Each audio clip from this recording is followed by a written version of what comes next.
মোৰ যদি প্ৰয়োজনীয় বস্তুকেইটাও আনি দিব নোৱাৰ তই তেন্তে বিয়া পাতিছিলি কিয় তোলে বিয়া হৈয়ে মই ভুল কৰিলো সালা ভিক্ষাৰী তাৰ মানে তই মোক পইচাৰ কাৰণে ভাল পাইছিলি পইচাৰ কাৰণে ভাল পাইছিলো তোৰ লগত মই আৰু থাকিব নোৱাৰো প্লিজ মোক আৰু এসপ্তাহ টাইম দিয়া এসপ্তাহৰ পিছত আমাৰ সকলোবোৰ প্ৰব্লেম ঠিক কৰিম পিকেবি ঐ পিকেবি তহঁতৰ কিবা কাজিয়া হৈ আছে নেকি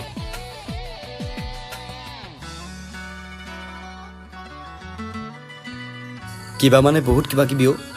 মানুহে কয় টকাৰে মৰম কিনিব নোৱাৰি কিন্তু আজি দিনচোন সকলোবোৰ টকাই বহুতৰ হিয়াৰ মাজত বিচাৰি গলো মই নাপালো সঁচা মৰম